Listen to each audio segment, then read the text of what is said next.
അള്ളാന്റെ ഹബീബായ പ്രവാചകർ മുഹമ്മദ് മുസ്തഫ സല്ലല്ലാഹു അലൈഹി വസല്ലമ തങ്ങൾ ജീവിതത്തിൽ ഏറ്റവും കൂടുതൽ പ്രാർത്ഥിച്ച പ്രാർത്ഥനയാണ് റബ്ബനാ ആതിനാ ഫിദ്ദുനിയാ ഹസനതൻ വഫിൽ ആഖിറതി ഹസനതൻ വഖിനാ അദാബന്നാർ. കാന അക്സറു ദുആഇ നബി സല്ലല്ലാഹു അലൈഹി വസല്ലം ഹബീബായ പ്രവാചകർ മുഹമ്മദ് മുസ്തഫ സല്ലല്ലാഹു അലൈഹി വസല്ലം ആരംഭപ്പൂവായ ആമിനാന്റെ മുത്തുമോൻ മുഹമ്മദ് മുസ്തഫ സല്ലല്ലാഹു അലൈഹി വസല്ലം ലോകത്തിൽ അഷ്ടദിക്കുകളിൽ എവിടെയൊക്കെ ഇഷ്ടത്തിന്റെ ഇതിഹാസങ്ങളും പ്രതിഭാസങ്ങളും പൂത്തുല്ലസിച്ച് വിളനിലമായി പ്രഫുല്ലമായ കിരണങ്ങളായി പ്രകാശിക്കുന്നുണ്ടോ, എവിടെയൊക്കെ സുഹൃതങ്ങളുടെ പ്രകാശങ്ങൾ വിതറിയിട്ടുണ്ടോ, അതിന്റെ എല്ലാം പ്രഭവ കേന്ദ്രമായ മുഹമ്മദ് മുസ്തഫ സല്ലല്ലാഹു അലൈഹി വസല്ലമ തങ്ങളുടെ പ്രാർത്ഥനകളിൽ ഏറ്റവും കൂടുതൽ അല്ലാഹുവിന്റെ ഹബീബായ പ്രവാചകൻ പ്രാർത്ഥിച്ച പ്രാർത്ഥന ഏതാണെന്നറിയുവോ? അല്ലാഹുവിന്റെ ഹബീബായ പ്രവാചകന്റെ പ്രാർത്ഥനകളിൽ ഏറ്റവും കൂടുതൽ അല്ലാഹുവിന്റെ റസൂൽ പ്രാർത്ഥിച്ച പ്രാർത്ഥന റബ്ബനാ ആതിനാ ഫിദ്ദുനിയാ ഹസനാ വഫിൽ ആഖിറതി ഹസനതൻ വഖിനാ അദാബന്നാർ. എന്റെ പ്രിയപ്പെട്ട സഹോദരങ്ങൾ, എന്റെ മുമ്പിലുള്ള സഹോദരിമാര്, പരിസരത്തുള്ള ഉമ്മമാര് വളരെ ഗൗരവത്തോടും കേൾക്കാനായി ഏറ്റവും കൂടുതൽ ഇമ്പോർട്ടന്റ് ആയ വിഷയങ്ങൾ പറഞ്ഞുകൊണ്ടാ അള്ളാന്റെ ഹബീബായ പ്രവാചകന്റെ ജീവിതത്തിലെ ഏറ്റവും കൂടുതലുള്ള പ്രാർത്ഥന സമുദായത്തെ പഠിപ്പിക്കുന്നത്. അള്ളാന്റെ ഹബീബായ പ്രവാചകൻ എന്താ പറഞ്ഞത് സഹോദരങ്ങളെ? റബ്ബനാ ആതിനാ ഫിദ്ദുനിയാ ഹസനാ വഫിൽ ആഖിറതി ഹസനതൻ വഖിനാ അദാബന്നാർ. പടച്ചവനെ, രണ്ട് ലോകത്തിലും നീ ഹസനത്ത് നൽകണേ അല്ലാ, രണ്ട് ലോകത്തിലും നീ ഹസനത്ത് നൽകണേ അല്ലാ. വളരെ ശ്രദ്ധിച്ചൊന്ന് കേൾക്കണേ സഹോദരങ്ങളെ. ദുനിയാവിൽ ഹസനത്ത് നൽകണേ അല്ലാ, ആഖിറത്തിലും നീ ഹസനത്ത് നൽകണേ അല്ലാ. ദുനിയാവിലുള്ള ഹസനത്ത് ചില ആളുകളെ തെറ്റിദ്ധരിച്ചു പോയി.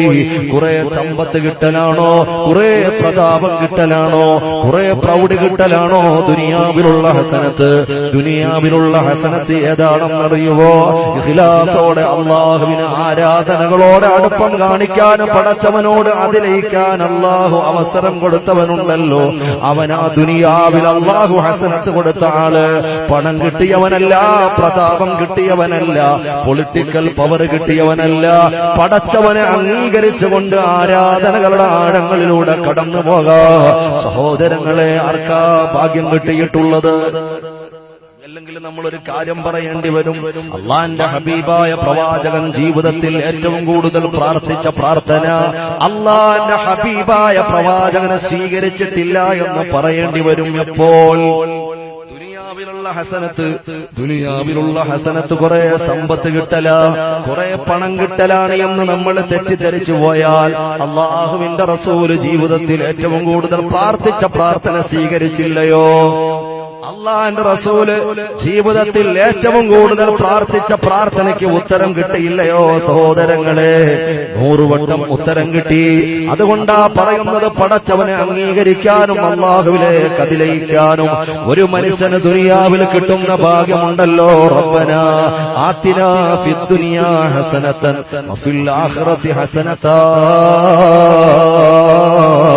അല്ലാഹുവിന്റെ സന്തോഷവാതായനങ്ങളെ തുറന്നു കിട്ടുന്ന പരലോകത്തിലുള്ള ഭാഗ്യവാന്മാരുണ്ടല്ലോ, അവിടെയും അല്ലാഹു ഹസനത്ത് നൽകുമ്പോ, എന്നിട്ട് അല്ലാഹുവിന്റെ ഹബീബായ പ്രവാചകൻ ആ പ്രാർത്ഥനയുടെ അവസാന സമയത്ത് വളരെ പ്രധാനപ്പെട്ട ഒരു പദം ചേർത്ത് വെക്കുക സഹോദരങ്ങളെ.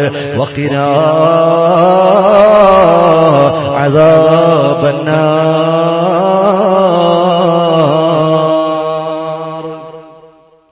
വഖിനാ അദാബന്നാർ. കത്തിക്കാളുന്ന ഭീകരമായ ബീഭത്സമായ നരകമുണ്ടല്ലോ, ആ നരകത്തിൽ നിന്നും ഞങ്ങളെ കാക്കണേ അല്ലാ. സഹോദരങ്ങളെ, അല്ലാഹുവിന്റെ ഹബീബായ പ്രവാചകൻ ജീവിതത്തിൽ കൂടുതൽ പ്രാർത്ഥിച്ച പ്രാർത്ഥന ഏതാ? അല്ലാഹുവിന്റെ ഹബീബായ പ്രവാചകൻ കൂടുതൽ പ്രാർത്ഥിച്ച പ്രാർത്ഥന ഏതാ? നരകത്തിൽ നിന്നും കാക്കണേ അല്ലാ എന്നുള്ള പ്രാർത്ഥനയാ. ഇത് പറയുമ്പോ സഹോദരങ്ങളെ, അല്ലാഹുവിന്റെ ഹബീബായ പ്രവാചകൻ പ്രാർത്ഥിക്കുമ്പോ അല്ലാഹുവിന്റെ ഹബീബായ പ്രവാചകന്റെ പരിശുദ്ധിക്കത് എതിരാണെന്നാരും തെറ്റിദ്ധരിച്ചു പോകരുത്. ചില അവാന്തര വിഭാഗക്കാരായ പുത്തൻവാദികളായ ആളുകൾ അല്ലാഹുവിന്റെ ഹബീബായ പ്രവാചകൻ ദിവസം പലതവണ ഇസ്തിഗ്ഫാർ ചെയ്യുന്നത് അല്ലാഹുവിന്റെ റസൂല് പാപം ചെയ്യാൻ ഇടയാകുന്നുണ്ട്, പാപം ചെയ്യാനുള്ള സാധ്യതയുണ്ട്, അതുകൊണ്ട് ആ പ്രവാചകൻ ഇസ്തിഗ്ഫാർ ചെയ്യുന്നത് എന്ന് തെറ്റിദ്ധരിച്ചു പോയ പുത്തൻവാദികളുണ്ട്. എന്റെ പ്രിയപ്പെട്ട സഹോദരങ്ങളെ, സമുദായത്തെ ഓരോ പ്രാർത്ഥനകളും പഠിപ്പിക്കുക അല്ലാഹുവിന്റെ ഹബീബായ പ്രവാചകർ മുഹമ്മദ് മുസ്തഫ സല്ലല്ലാഹു അലൈഹി വസല്ലം. ഞാൻ പറഞ്ഞു വന്നത് അല്ലാഹുവിന്റെ റസൂല് ജീവിതത്തിൽ ഏറ്റവും കൂടുതൽ പ്രാർത്ഥിച്ച പ്രാർത്ഥന വഖിനാ അദാബന്നാർ. സഹോദരങ്ങളെ, എത്ര ഗൗരവമുള്ള പ്രാർത്ഥനയായതുകൊണ്ടാ ജീവിതത്തിൽ ഏറ്റവും കൂടുതൽ അല്ലാഹുവിന്റെ റസൂൽ ആ പ്രാർത്ഥന പഠിപ്പിച്ചു തന്നത്. എന്റെ പ്രിയപ്പെട്ട സഹോദരങ്ങളെ, ചിന്തിക്കാൻ ഞാൻ പറയുകയാ, അല്ലാഹുവിനെ ഭയപ്പെട്ടവന്റെ ശിക്ഷകളുടെ സങ്കേതമാകുന്ന നരകത്തെ ഭയപ്പെട്ടുകൊണ്ട് കരയാത്ത കണ്ണുകൾ സ്വർഗത്തിൽ കിടക്കൂല സഹോദരങ്ങളെ. അല്ലാഹുവിന്റെ നരകത്തെ ഓർത്തുകൊണ്ട് വിതുമ്പാത്ത ചുണ്ടുകളും സ്വർഗത്തിൽ പോവൂല സഹോദരങ്ങളെ. വളരെ ഗൗരവത്തിൽ ചിന്തിക്കാൻ പറയുകയാ. ആലോചിക്കണം, സയ്യിദുൽ അയ്യാം. ഏതാണ് സയ്യിദുൽ അയ്യാം? ദിവസങ്ങളുടെ നേതാവ് ഏത് ദിവസമാണെന്നറിയുവോ? യൗമുൽ ജുമഅല്ലയോ? ജുമാ ദിവസമല്ലയോ? ദിവസങ്ങളുടെ നേതാവാകുന്ന ജുമാ ദിവസത്തിൽ എന്റെ പ്രിയപ്പെട്ട സഹോദരങ്ങളെ ചിന്തിക്കണേ. ലോകത്തിലുള്ള കോടാനുകോടി വിശ്വാസികൾ അവിടെ പള്ളി മിമ്പറുകളിൽ കടന്നു പോകുമ്പോ, ഖതീബ്മാര് മിമ്പറുകളിൽ കടന്നു പോകുമ്പോ സഹോദരങ്ങളെ, തഖൂമു മഖാമ റകഅത്തൈനി മിനൽ ഫർള്. രണ്ട് ഫർദ് നിസ്കാരം, രണ്ട് റകഅത്ത് ഫർദാകുന്ന രണ്ട് റകഅത്തിന്റെ സ്ഥാനത്ത് നിൽക്കുന്ന ഖുത്ബയുണ്ടല്ലോ, ആ ഖുത്ബ ഓതാൻ വേണ്ടി ഇമാം കടന്നു പോകുമ്പോ, ആ ഖുത്ബ ഓതാൻ വേണ്ടി ഖുത്ബ നിർവഹിക്കാൻ വേണ്ടി ഇമാം കടന്നു പോകുമ്പോ, ആ ഇമ്പോർട്ടന്റ് ആയിട്ടുള്ള അതേ ഒരു പെരുന്നാളിന്റെ സന്തോഷത്തോടെ വിശ്വാസികൾ അഖിലവും കടന്നു പോകുന്ന പരിശുദ്ധമായ ജുമയുണ്ടല്ലോ. എന്റെ പ്രിയപ്പെട്ട ചെറുപ്പക്കാരെ, തെറ്റിദ്ധരിച്ചു പോകല്ലേ.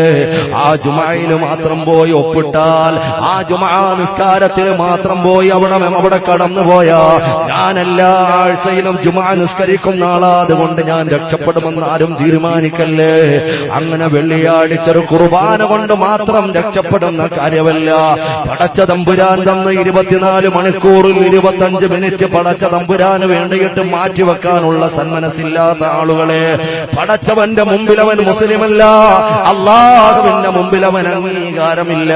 ഇസ്ലാമിക നിയമങ്ങളുള്ള രാഷ്ട്രമാണെങ്കിൽ, ശരീഅത്തുള്ള രാഷ്ട്രമാണെങ്കിൽ അവന് ജീവിക്കാൻ പോലുമുള്ള അനുവാദമാ നാട്ടിലില്ല സഹോദരങ്ങളെ.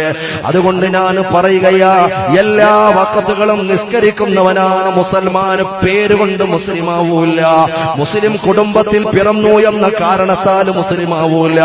മുസ്ലിം പേരുള്ള ഐഡന്റിറ്റി കാർഡ് അവന്റെ കയ്യിലുണ്ടെന്ന് പറഞ്ഞിട്ടും മുസ്ലിമാണ് എന്ന് ഉറപ്പിക്കാൻ സാധ്യമല്ല. മരണപ്പെടുമ്പോൾ മുസ്ലിമീങ്ങളെ അടക്കം ചെയ്യപ്പെടുന്ന പള്ളിക്കാട്ടിൽ കൊണ്ടുപോയിട്ട് ആ മീസാൻ കല്ലിന്റെ അടിയിലുള്ള ലോകത്തേക്ക് അവനെ താഴ്ത്തി വെച്ചാൽ മുസ്ലിം ആകുന്നതിന്റെ മാനദണ്ഡമല്ല സഹോദരങ്ങളെ. അതുകൊണ്ട് ഞാൻ കൂടുതലായി ആ ഭാഗത്തേക്ക് കടന്നു പോകുന്നില്ല. ആ വെള്ളിയാഴ്ച എന്ന ഏറ്റവും പ്രധാനപ്പെട്ട യൗമുൽ ജുമഅ ഉണ്ടല്ലോ, ജുമാ ദിവസമുണ്ടല്ലോ, 2 റക്അത്തിന്റെ സ്ഥാനത്ത് നിൽക്കുന്ന ഖുത്ബയുണ്ടല്ലോ. ഖുതുബയുടെ സമയം. ആ ഖുതുബയിലൂടെ ലോകത്തിലുള്ള മുഴുവൻ മിമ്പറുകളിൽ നിന്നുകൊണ്ട് എല്ലാ ഇമാമിയങ്ങളും ഒരു പ്രാർത്ഥന നടത്തുകയാ സഹോദരങ്ങളെ. ധാരാളം പദപ്രയോഗങ്ങൾ ഉപയോഗിച്ചുകൊണ്ട് ഖുതുബയിലൂടെ പല പ്രാർത്ഥനകളും നടത്തുന്നുണ്ട്. എന്റെ മുമ്പിലുള്ള സഹോദരങ്ങളോട് ഞാൻ പറയുകയാ, ഏതെങ്കിലും ഒരു പ്രാർത്ഥന 3 വട്ടം 3 തവണ ആവർത്തിച്ച് പ്രാർത്ഥിക്കുന്ന ഒരു പ്രാർത്ഥനയുണ്ടോ?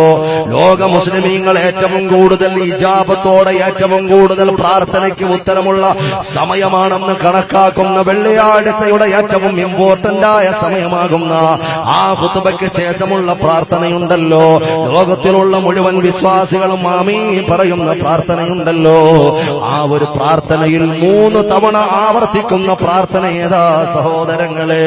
അല്ലാഹുമ്മ അജ്റിനാ മിനന്നാർ, അല്ലാഹുമ്മ അജ്റിനാ മിനന്നാർ, അല്ലാഹുമ്മ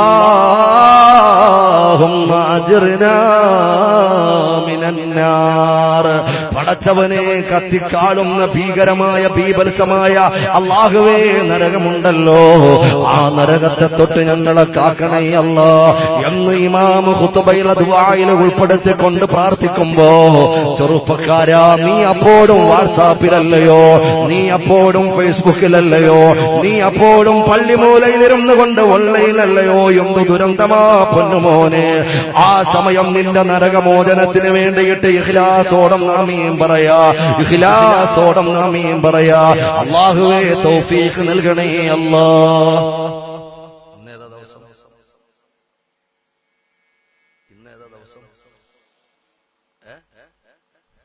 ചോദിച്ചപ്പോ ഒരു സംശയം പോലെ. ഇന്ന് ബുധനാഴ്ചയല്ലയോ?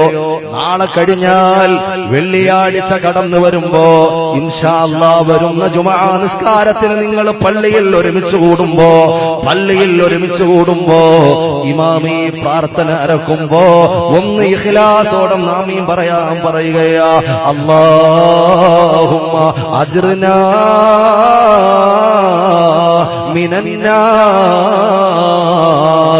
അല്ലാഹുവേ കത്തിക്കാളുന്ന ഭീകരമായ ബീഭത്സമായ നരകത്തിൽ നിന്നും ഞങ്ങളെ കാക്കണേ അല്ലാ. അല്ലാഹുമ്മ ലാ തശ്ഫി ഖൽഖനാ ബിന്നാർ, പടച്ചവനെ നരകത്തിലിട്ട് ഞങ്ങളെ ചുട്ടുകരിക്കല്ലേ അല്ലാ.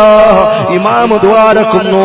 ആ ദുആന്റെ അർത്ഥം ഇതാ സഹോദരങ്ങളെ, വലാ തജ്അൽനാ മിൻ ഹതബിന്നാർ, വലാ തജ്അൽനാ മിൻ ഹതബിന്നാർ, അല്ലാഹുവേ നരകത്തിന്റെ കൊള്ളികളായി ഞങ്ങളെ അതപ്പതിപ്പിക്കല്ലേ അല്ലാ, നരകത്തിലിട്ട് ചുട്ടുകരിക്കല്ലേ അല്ലാ, നരകത്തിൽ ആപതിച്ചു പോകുന്ന അപജയം ഞങ്ങളുടെ ജീവിതത്തിൽ വരുത്തല്ലേ അല്ലാ. ഇമാം ആവർത്തിച്ചുകൊണ്ട് ചോദിക്കുമ്പോ ഇഖ്ലാസോടൊന്ന് ദുആരക്ക, ഇഖ്ലാസോടൊന്ന് ആമീൻ പറയാൻ എന്റെ പ്രിയപ്പെട്ട സഹോദരങ്ങളെ കഴിയുന്നുണ്ടോ? എത്ര ഗൗരവമായതുകൊണ്ടാ ഏറ്റവും പ്രധാനപ്പെട്ട ഖുതുബയിൽ പ്രാർത്ഥനയിൽ 3 തവണ അത് ആവർത്തിച്ചു പ്രാർത്ഥിക്കുന്നത്. അതുകൊണ്ട് നരകത്തെ കാക്കുന്ന വിഷയം പറയാത്തൊരൊറ്റ വിഷയവും അല്ലാഹു വെച്ചിട്ടില്ല സഹോദരങ്ങളെ. നരകത്തിൽ നിന്നും മോചനം തേടാത്തൊരു പ്രാർത്ഥനയില്ല, നരകത്തിൽ നിന്നും മോചനം തേടി കരയാത്തൊരു വിശ്വാസിയും കഴിഞ്ഞു പോയിട്ടില്ല. അതുകൊണ്ട് അല്ലാഹുവിന്റെ മുമ്പിൽ രക്ഷപ്പെടണമെന്ന് ആഗ്രഹമുണ്ടോ? നരകമോചനം കിട്ടണമെന്ന് ആഗ്രഹമുണ്ടോ? സ്വർഗപ്രവേശനം കിട്ടണമെന്ന് ആഗ്രഹമുണ്ടോ? അല്ലാഹുവിന്റെ മുമ്പിൽ ഒന്ന് കണ്ണീർ